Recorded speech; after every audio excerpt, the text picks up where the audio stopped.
The problem is that people put possessions over other people.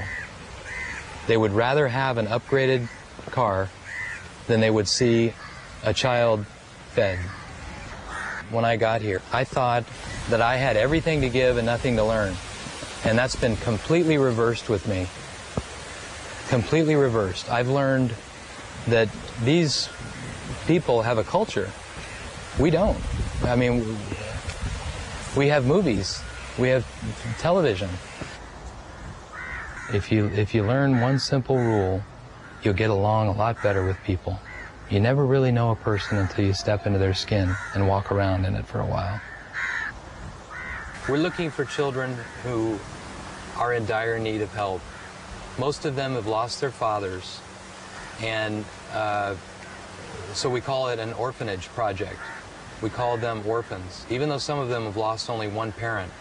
If they've lost a father, in this culture, they've effectively lost both, because a single mother is tremendously vulnerable here and really has no future.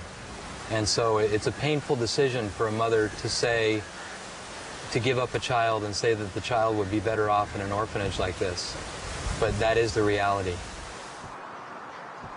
Our hope has always been to have children here who are of different races and different religions.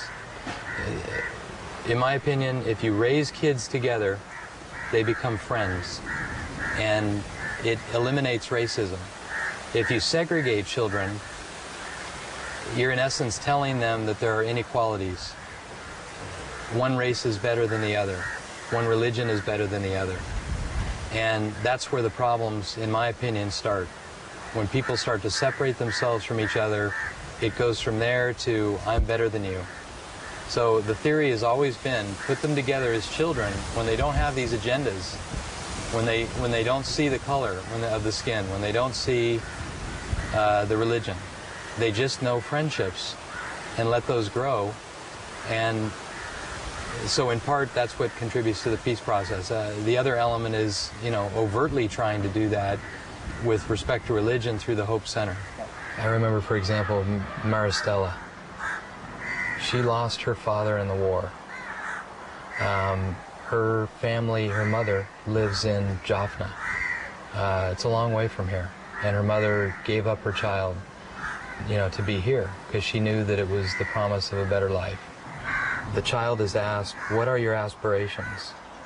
And there are several children whose aspirations when they came here were very, very low. Now they want to be doctors. It's changed. Maybe before they wanted to be a secretary, or they wanted to be a stenographer. And there's one child who wanted to be a stenographer. She wants to be a lawyer now.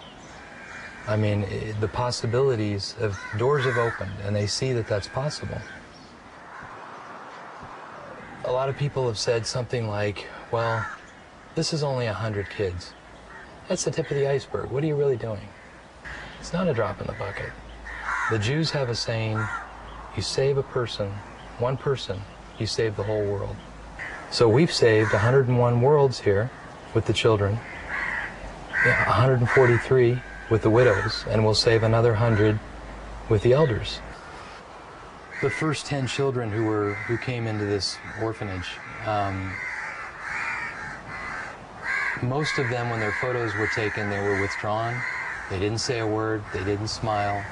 With time, with attention, they started to open up.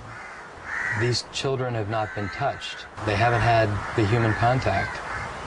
The first year I was here, there was very little contact. This year, you see them running around with people, holding hands, but they're also holding hands and speaking with, the Westerners who are here, the volunteers. And it's miraculous, is all I can say. It's just a little bit of attention. A check could never accomplish this. Money could never accomplish this. It's the attention, it's the personal attention.